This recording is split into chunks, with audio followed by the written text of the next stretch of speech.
The morning Jesse threw his iPad across the room was the same morning I discovered someone had stolen nearly every penny of his future. My name is Kiara, and I'm what polite society calls a special needs parent. What they really mean is that I'm the mother of a beautiful 7-year-old boy who sees the world differently than most people. Jesse is nonverbal autistic, and that morning he was having none of it with his speech therapy app. "Breathe, baby," I said, picking up the iPad and checking for cracks. "We can try again later." Jesse flapped his hands, his way of saying he was overwhelmed. "I got it. Some days are harder than others." I pulled him into a gentle hug, careful not to squeeze too tight. He doesn't always like that. The familiar scent of his apple shampoo filled my nose as I stroked his dark curls. My phone buzzed. Another call from the bank. I'd been dodging them all morning, trying to get Jesse ready for his therapy session. But this time, I knew I had to answer. "Ms. Dawson?" The voice was crisp, professional. "This is Sandra from First National. We've been trying to reach you about some unusual activity in your son's trust account." I stepped into the hallway, keeping one eye on Jesse through the doorway. "What kind of unusual activity?" There have been several large withdrawals over the past few months. The account balance is currently $76.14. The world tilted sideways. "That's impossible. There should be over $200,000 in that account." "Let me pull up the transaction history," Sandra said. Papers shuffled. The withdrawals were authorized by a co-signatory, Teresa Brewer, my Aunt Teresa, the same aunt who'd sworn on my mother's grave she'd help protect Jesse's future, the same aunt who'd insisted I add her as an emergency signatory, just in case something happens to you, darling. "When was the last withdrawal?" My voice sounded strange, distant. 3 days ago. $50,000. Jesse appeared in the doorway, clutching his stuffed lion. He could always sense when something was wrong. I forced a smile for him while my free hand curled into a fist. "Send me everything," I said. "Every transaction, every authorization, everything." I ended the call and checked the time. Jesse's therapy session started in 20 minutes. I couldn't fall apart now. I got him into his car seat, handed him his lion, and started driving on autopilot. The documents arrived in my email before we reached the therapy center. Red numbers jumped out at me at every stoplight. Withdrawal after withdrawal, each one perfectly timed to avoid triggering automatic alerts. This wasn't impulse. This was calculated. I dropped Jesse off with his therapist, Lisa, who immediately noticed something was wrong. "Are you okay?" she asked, her hand on my arm. "Just family stuff," I managed. "I'll be back in an hour." In the parking lot, I pulled up Teresa's number. My hands shook as I pressed dial. She answered on the second ring, her voice dripping honey. "Kiara, what a lovely surprise. Where's Jesse's money?" A pause, then a soft laugh that made my skin crawl. "Oh, that? Well, you see, Savannah got accepted into this wonderful summer program at Oxford. Very prestigious. The timing was just perfect, really."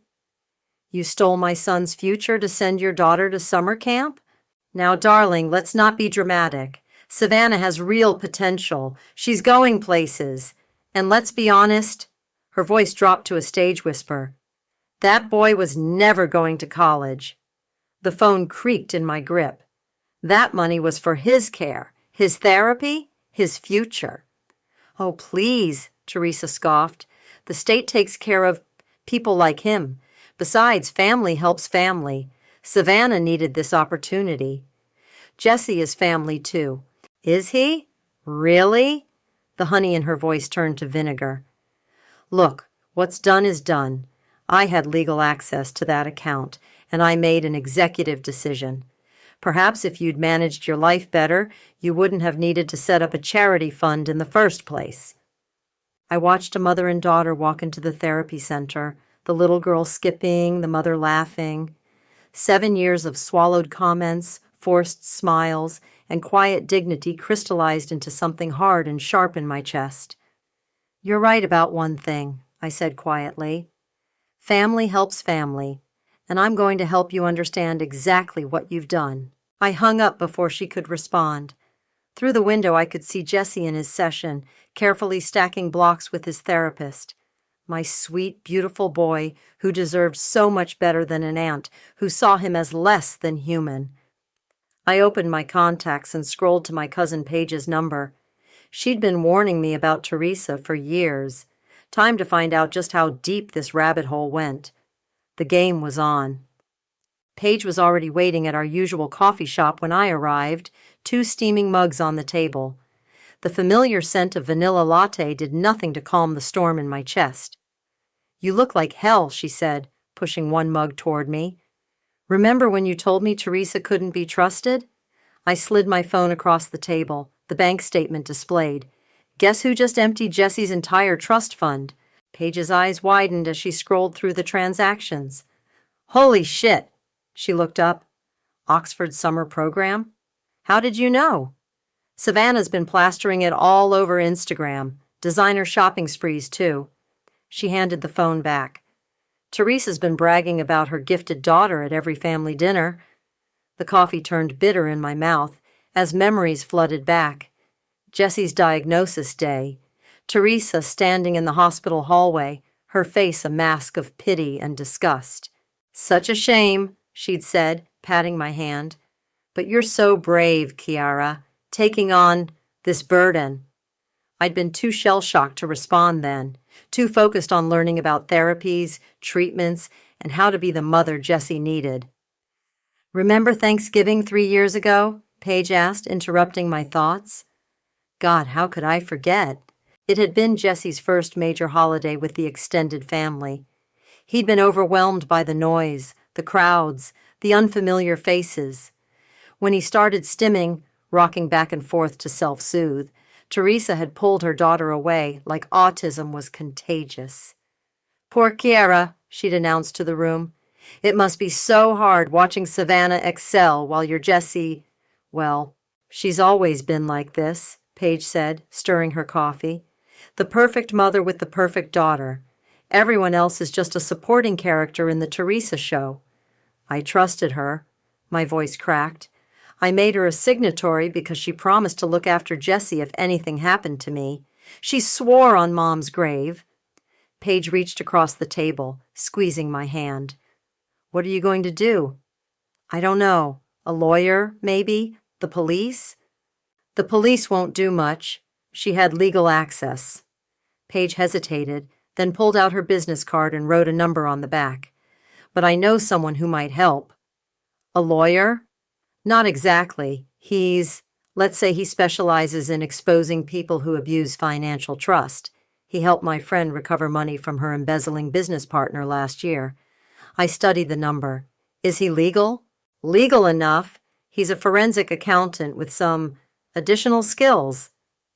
Paige leaned forward. "Look, Teresa's not just going to give the money back. She probably doesn't even have it anymore.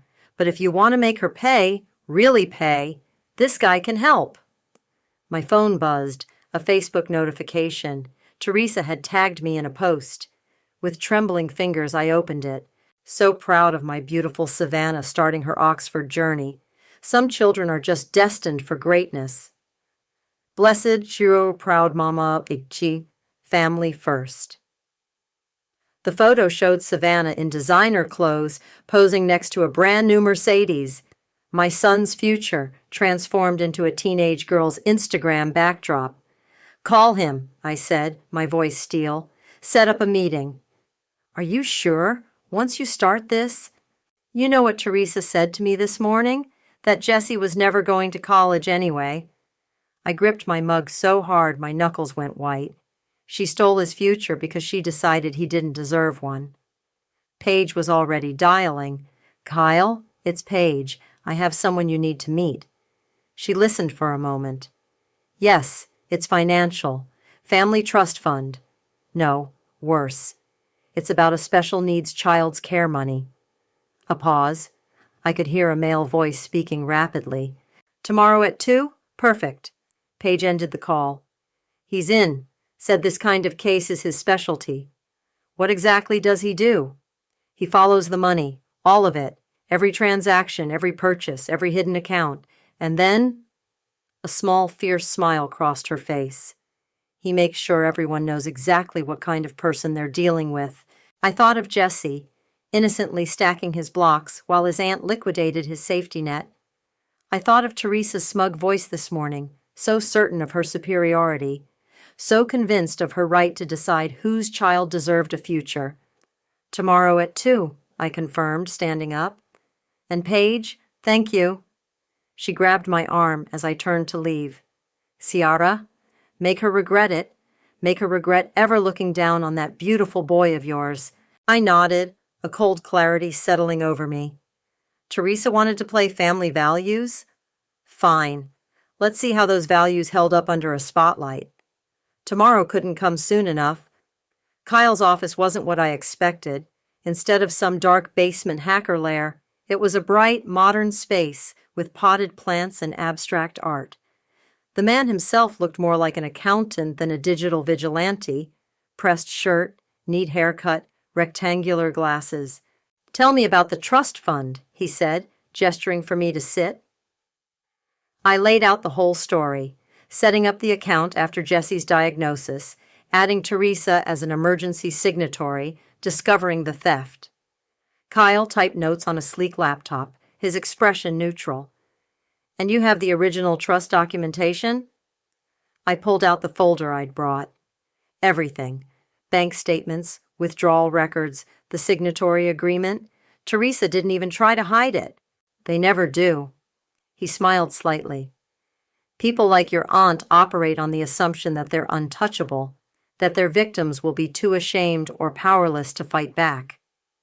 She thinks I should be grateful, I said, the words bitter in my mouth. Like she did me a favor by redirecting the money to someone more worthy. Kyle stopped typing. Tell me about your son. The question caught me off guard. Most people avoided asking about Jesse directly. He's 7, nonverbal autistic. He loves building things, anything with patterns. He can solve puzzles faster than I can. When he's happy, he flaps his hands like he's trying to take flight. I swallowed hard. That money was supposed to ensure he'd always have care, even if something happened to me. Kyle nodded, then turned his laptop around. On the screen was a complex flowchart of transactions. Your aunt's been busy, he said. The first withdrawal went straight to Oxford's summer program, $50,000. Then there's the Mercedes dealership, $80,000. Designer boutiques, luxury spas, first-class flights. He scrolled through a seemingly endless list. She burned through that money like she was trying to erase it. Can we get it back? Legally? You might recover some, but it would be a long, expensive battle.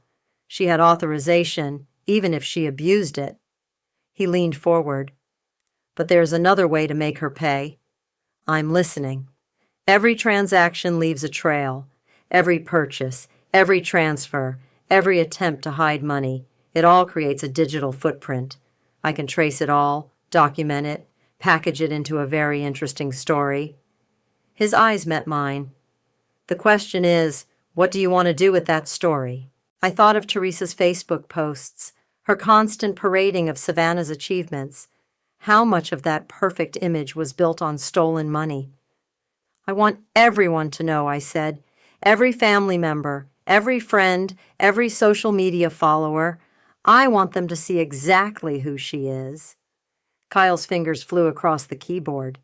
The annual family reunion is next month, right? According to her social media, she's giving some kind of speech. About family values, I laughed humorlessly. She does it every year. Perfect timing. He turned the laptop again, showing me a draft report. I can have everything ready by then. Bank records, purchase histories, timestamps matching her social media brags about Savannah's new car with withdrawals from Jesse's account. Will it be enough? Trust me, when people see how she systematically drained a disabled child's care fund to buy her daughter luxury items, he shook his head. The court of public opinion can be far more devastating than any legal judgment. My phone buzzed, another Facebook notification. Teresa posting photos of Savannah's Oxford orientation. Proud mama, blessed life. Family first. Do it, I said. Show me everything you find. Kyle worked for the next hour, walking me through his findings. The pattern was clear. Every major withdrawal coincided with a social media post about Savannah's achievements. Teresa hadn't just stolen the money, she'd flaunted it. One more thing, Kyle said as I stood to leave. Are you sure you want to go this route? Once it's done, there's no going back. Family dynamics will change forever. I pulled out my phone, showing him a picture of Jesse from that morning, concentrated on his block tower, his stuffed lion watching guard. She changed those dynamics the moment she decided my son's future was worth less than her daughter's summer vacation. Kyle studied the photo longer than necessary. I'll have everything ready in 2 weeks. We can review the final package before the reunion. At the door, he touched my arm lightly. For what it's worth, your son is lucky to have you fighting for him. I drove home in a daze, my mind racing with possibilities. Teresa had spent years building her reputation as the family matriarch, the perfect mother, the keeper of traditional values. Time to show everyone what those values really cost. The pre-reunion wine night at Giselle's house was exactly as insufferable as I expected. Crystal glasses clinked, fake laughter echoed, and Teresa held court like a queen in her element. I nursed my single glass of Prosecco, watching. "Oh my God, is that a new Mercedes?" Giselle squealed as Teresa pulled into the driveway. The ruby-red car gleamed under the porch lights. $200,000 of stolen future, polished to perfection. "Just a little something?" Teresa smiled, adjusting her designer blazer. "Richard says I deserve to treat myself sometimes." My phone vibrated. A text from Kyle. "Found 3 more hidden transfers. Ready when you are." "Kiara," Teresa's voice dripped honey. "Darling, you made it. How's Jesse doing?" The pause before my son's name was subtle, but deliberate. 7 pairs of eyes turned to me, waiting for the usual uncomfortable moment when the special needs mom had to explain her child. "He's wonderful," I said, taking a deliberate sip. "He mastered a new communication app last week." "Oh, how nice." Teresa's smile didn't reach her eyes. "Savannah just finished her first week at Oxford, top of her summer intensive already." "I saw the posts," I said. "That program must be expensive." A flicker of something, fear, crossed Teresa's face before she laughed. "Well, you know what they say. You can't put a price on education." "Unless it's someone else's education fund," I muttered into my glass. "What was that, dear?" "Nothing. Just admiring your new car." Giselle, ever the gossip, bounced over. "Teresa, you have to tell everyone about your speech for the reunion. She's doing this amazing presentation about family values," she explained to the room. "I'm recording the whole thing for the family archive." "Are you now?" I asked, suddenly very interested. "Oh, yes," Giselle waved her phone. "Teresa's going to talk about legacy, tradition, how important it is to support each other. You know, real family values." Teresa preened. "Well, I do think it's important to show the younger generation what real success looks like, what you can achieve with the right priorities." The word hung in the air like poison. I thought of Jesse's empty trust fund, of Kyle's flowcharts showing how methodically Teresa had drained it. "Speaking of priorities," Giselle turned to me, wine sloshing in her glass. "Are you still taking the bus everywhere? You should really think about getting a car." "Public transport is environmentally friendly," I said blandly, watching Teresa's perfectly manicured hands tighten around her glass. "But so inconvenient with Jesse's condition," Teresa chimed in. "Though I suppose you're used to making sacrifices." My phone buzzed again. "Kyle. Final report ready. Impact maximum if released during speech." "Actually," I smiled at Teresa, "I believe in investing in the future. Some things are more important than luxury cars." Teresa's eyes narrowed slightly. Before she could respond, Giselle clapped her hands. Oh, did everyone see Savannah's latest Instagram? Show them the Oxford photos, Teresa. As Teresa pulled out her phone, I watched her scroll past dozens of shopping sprees and spa days, each one paid for with my son's future. The other women cooed over Savannah's designer outfits, her dorm room view, her new friends. She's going to do such amazing things, Teresa gushed. Some children just have that special something, you know. The room murmured in agreement. I felt their sideways glances, their unspoken comparisons between Savannah's golden future and my son's limitations. The reunion's going to be perfect, Giselle sighed happily. Teresa's speech, all the family together, celebrating real achievement. My phone lit up one last time. Kyle had sent a preview of the report. The first page showed a simple timeline. Jesse's trust fund deposits on one side, Teresa's withdrawals, and Savannah's social media posts on the other. The pattern was devastating in its clarity. Yes, I said, finishing my Prosecco. It's going to be quite a celebration. Teresa caught something in my tone. She studied me over her wine glass, uncertainty flickering behind her confident facade. More Prosecco, Chiara? She offered too brightly. No thanks. I should get home to Jesse. His night routine is very important. Of course it is, dear. Teresa's smile was pure condescension. We all do what we can with what we're given. I gathered my purse, pausing at the door. You know, Teresa, you're right about one thing. The reunion will be memorable. I can't wait to hear your speech about family values. The drive home was quiet. In my mind, I could already see it. Teresa at the podium, preaching about legacy and success, while every phone in the audience lit up with the truth.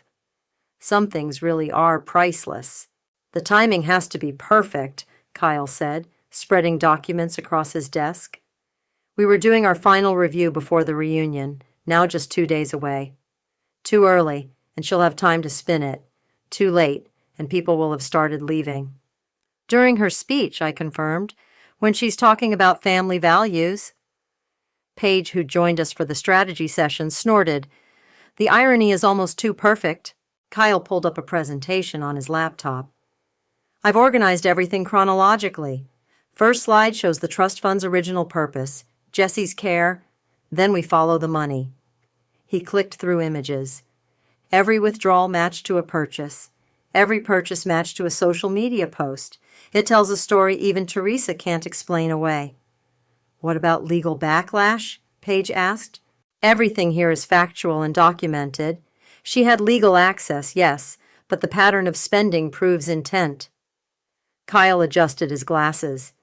Besides, the court of public opinion moves faster than any legal system.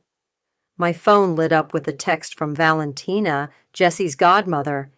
He had a great day at therapy, built a tower taller than me. I showed them the photo of Jesse's creation. This is what she stole from. Not just money, opportunity, progress, independence. Kyle studied the picture longer than necessary. The report's ready. I just need your final approval to set up the mass distribution. How exactly will it work, Wouch? I asked.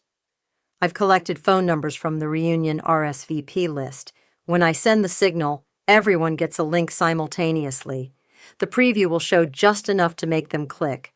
A photo of Teresa's Mercedes next to a withdrawal receipt from Jesse's account. Paige leaned forward. And you're sure about the timing? Giselle's recording the speech, remember? She's already bragged about her perfect viewing spot near the podium.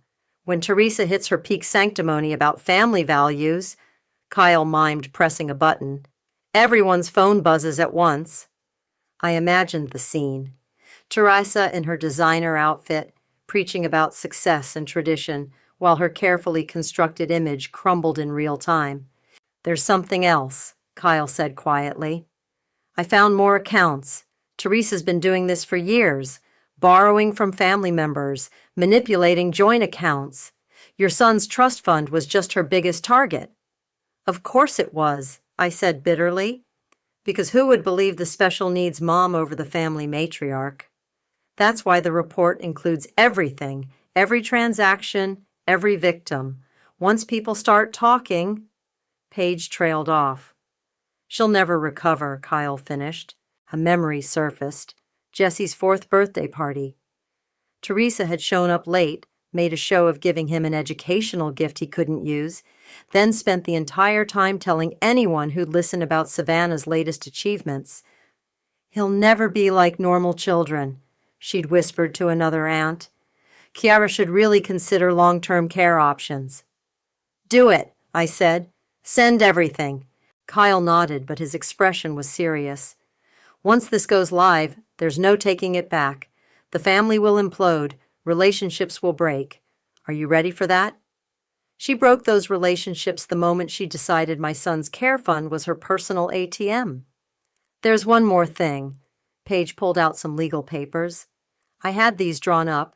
New power of attorney documents, revoking Teresa's access to everything. We can have them notarized right after the reveal. Perfect, Kyle said. I'll witness the signatures myself. We spent the next hour reviewing the final details. Kyle had thought of everything. Backup distribution methods, screen recordings of Teresa's social media brags, even archived bank statements showing the systematic draining of the account. As I stood to leave, Kyle caught my arm. Ciara, what you're doing? It's not just revenge, it's justice.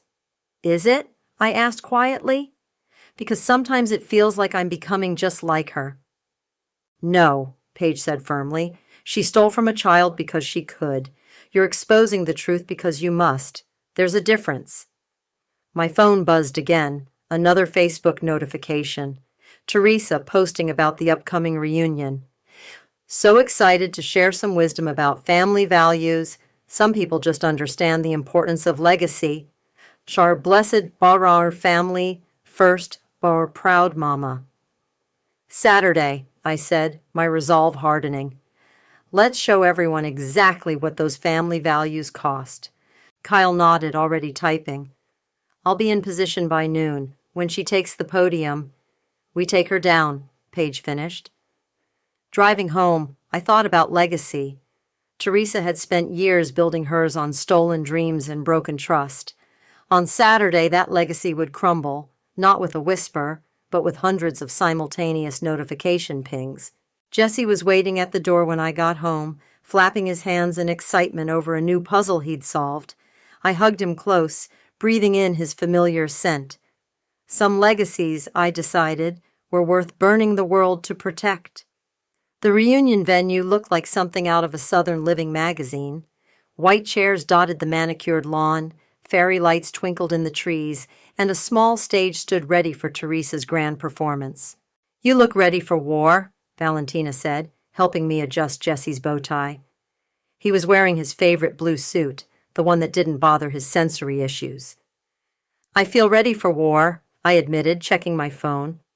Kyle had texted his confirmation. In position, everything's set. Family members were already arriving, clustering in their usual groups. I caught snippets of conversation as we walked through. Did you see Teresa's new Mercedes? Savannah's doing so well at Oxford. Such a shame about Kiara's situation. Jesse clutched his stuffed lion tighter, sensing the tension. I squeezed his hand. It's okay, baby, just a little longer. Giselle bustled past, phone at the ready. Perfect lighting for recording. Teresa's speech is going to be amazing. Wouldn't miss it for the world, I smiled. Greg, the family patriarch, took the stage first. His voice boomed across the lawn. Family is everything. Tradition is everything. And nobody understands that better than our own Teresa. I spotted Kyle setting up his laptop at a corner table, looking every bit the professional event photographer he was pretending to be. Paige stood nearby, legal documents hidden in her designer clutch. Then Teresa appeared, resplendent in an outfit that probably cost more than 3 months of Jesse's therapy. Savannah trailed behind her, texting rapidly on the latest iPhone, another trust fund purchase, according to Kyle's records. My dear family, Teresa began, her voice dripping sincerity. Today I want to talk about values, about legacy, about what it means to truly support each other. Jesse started humming softly, his way of self-soothing in crowds. A few relatives shot us disapproving looks. I held him closer. In this family, we believe in excellence, Teresa continued, in achievement, in making the most of what God gives us. My phone vibrated. Kyle, ready when you are. Look at my Savannah, Teresa gestured to her daughter. Top of her class at Oxford's summer program, a new Mercedes for her perfect SAT scores. This is what happens when we invest in potential. I caught Paige's eye across the lawn. She nodded slightly. Some might call it privilege, Teresa's voice swelled with false humility. But I call it good stewardship, using our resources wisely, supporting those who can truly benefit. I texted Kyle one word, now. Because family, Teresa raised her glass, means protecting our legacy. It means making hard choices about where to invest our... The air filled with notification sounds, hundreds of phones buzzing and pinging at once. Teresa faltered mid-sentence. Oh my God, someone gasped. Is this real? The trust fund. Jesse's money. Giselle, still filming, dropped her phone. Teresa, what did you do? I watched as faces turned from their screens to Teresa, then to me and Jesse, then back to their phones in horror. The timeline was devastating in its simplicity. Each withdrawal from Jesse's account matched perfectly with Teresa's social media posts about Savannah's luxuries. This is... Teresa's voice cracked. This is a mistake, a misunderstanding. The Mercedes was bought with Jesse's therapy money? Greg's wife stood up, face flushed with anger. Oxford summer program, paid for with a disabled child's care fund? Another aunt shook her head in disgust.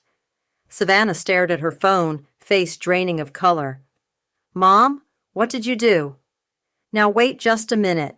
Teresa tried to regain control. I had legal access to that account, and let's be honest, that money was just sitting there. Jesse isn't going to... To what? I stood up, my voice carrying across the suddenly silent lawn. To college? To need care? To deserve a future? Jesse chose that moment to start building a tower with the dinner rolls on our table, completely oblivious to the drama unfolding around him. The simple innocence of it made Teresa's crime seem even more monstrous. I was going to pay it back, Teresa stammered. Once Savannah's career takes off. Save it, Paige stepped forward, legal documents in hand. We have a notary present. Time to sign away your access to everything. The facade finally cracked. Teresa's perfectly made-up face contorted with rage. That account should have never existed. She was irresponsible. Her son is... She stopped, suddenly aware that Giselle's phone was still recording. The family erupted into chaos. But all I could see was Jesse, carefully placing another roll on his tower, his stuffed lion watching guard. Some legacies, it turned out, destroyed themselves. The aftermath was like watching a hurricane in slow motion. Teresa stood frozen at the podium, her perfectly curated world crumbling around her in real time. I can explain, she kept saying, but nobody was listening anymore. They were too busy scrolling through Kyle's meticulously documented report. The Christmas fund, too? Greg's wife exclaimed. The one for the grandkids. And Sarah's wedding savings, someone else added. Remember how it mysteriously disappeared right before Savannah's Sweet 16? Savannah pushed through the crowd toward her mother. Is it true? Did you really steal from Jesse? Darling, please, Teresa reached for her daughter. Everything I did was for you, for your future. By stealing from my cousin, a disabled child? Savannah's voice cracked. I didn't ask for any of this. Now, Greg stepped up to the podium. Let's all calm down and... Calm down? Paige's voice cut through the chaos. She was standing by Kyle's laptop, projecting screenshots onto the venue's screen. Look at these timestamps. The day she drained the last $50,000 from Jesse's account, she posted about buying Savannah's Mercedes, called it a blessing from God. Teresa's face turned red. You ungrateful little... She lunged toward me, but several relatives held her back. "Sign the papers, Teresa," I said quietly, nodding to Paige. "Revoke your access to all family accounts. Now." "Or what?" she spat. "Or Giselle's video of your meltdown goes viral," Kyle spoke up, adjusting his glasses. "I'm sure your church group would love to see how you really feel about disabled children." Giselle, still recording, nodded enthusiastically. "This is better than any reality show." Teresa's hands shook as she signed the documents. Paige's notary friend stamped each page with professional efficiency. "My reputation," Teresa whispered. "You've destroyed everything." "No," I corrected her.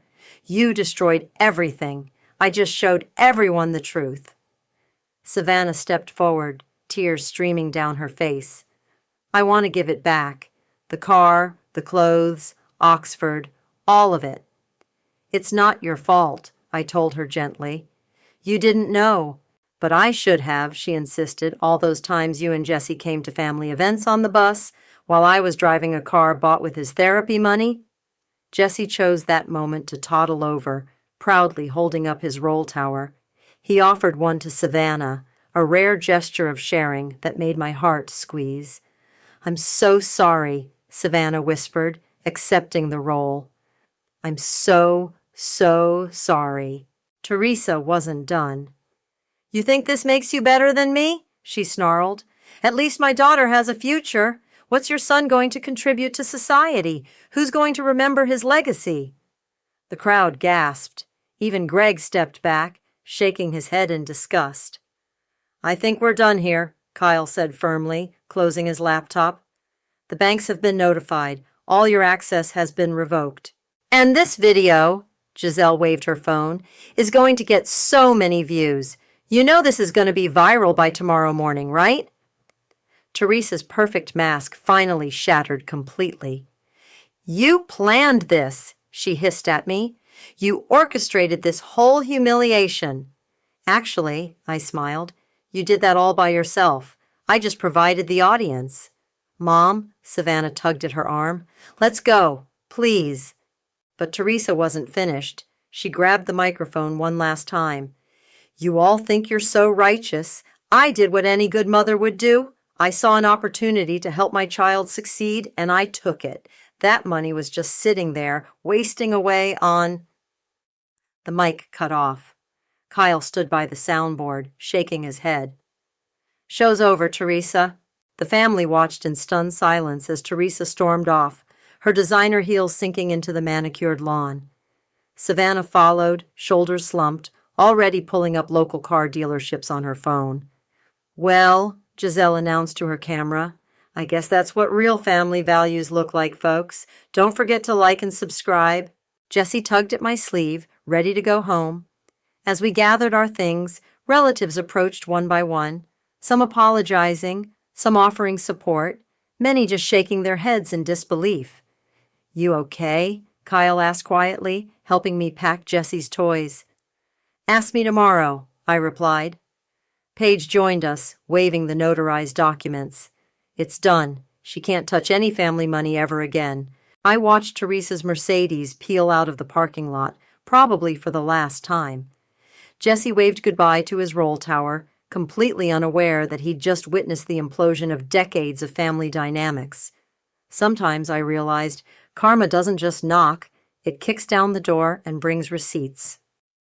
The video went viral overnight, just as Giselle predicted. My phone hadn't stopped buzzing since we got home from the reunion. Messages from relatives, old friends, even local news wanting comments. "Have you seen this?" Valentina texted, sending a link. Teresa's Mercedes was listed for sale on Facebook Marketplace, the description reading, "Selling due to family emergency. Price negotiable." Jesse sat at his therapy table, methodically sorting blocks by color. The morning light caught his curls, turning them golden. Some of his cousins had started a GoFundMe to help rebuild his trust fund.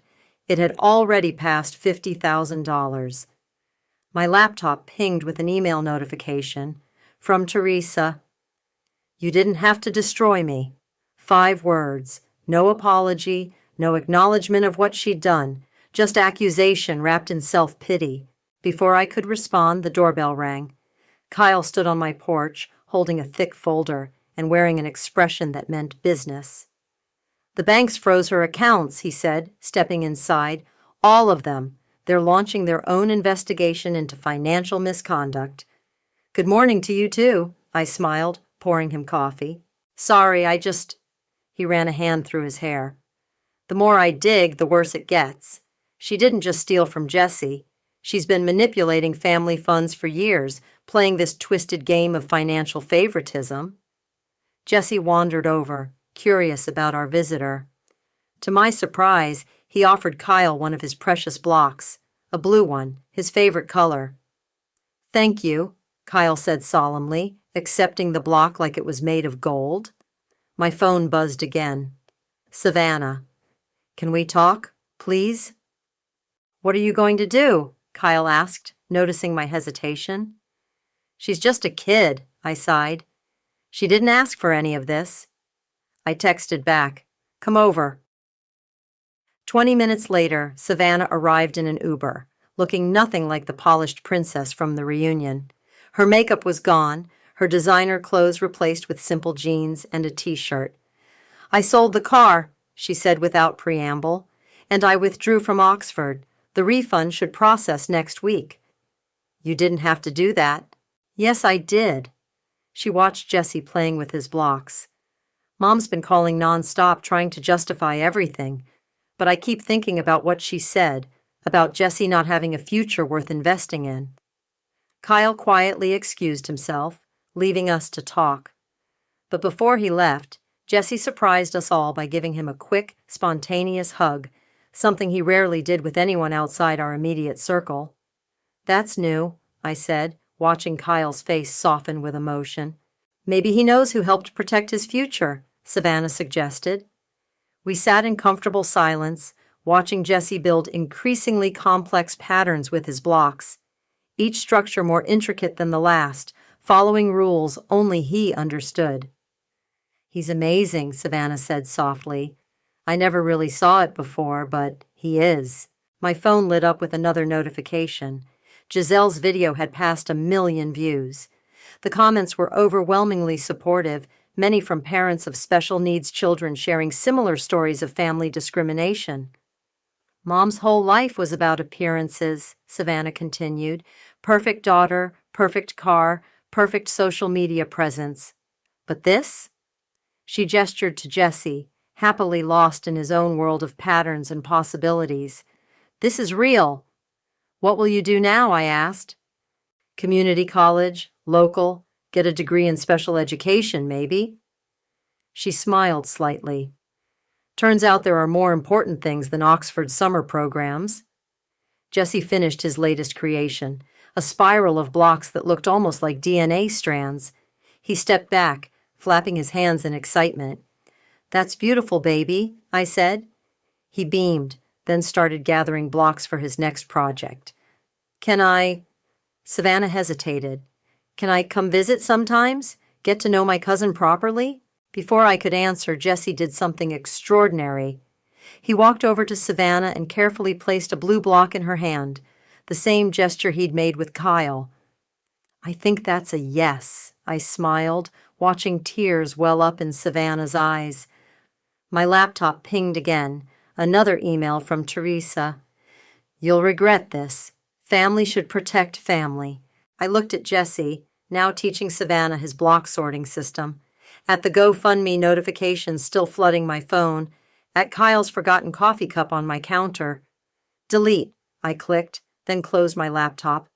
Some things weren't worth my energy anymore. Let Teresa rage into the void. Let her learn what it means to lose everything she thought she was entitled to. I had more important things to focus on. My son's future, rebuilt not just with money, but with understanding. New allies who saw his worth without question. And the quiet satisfaction of knowing that sometimes justice wears heels, carries spreadsheets, and comes with receipts. Jesse's tower grew higher, each block placed with perfect precision. His future, I realized, had never been more secure.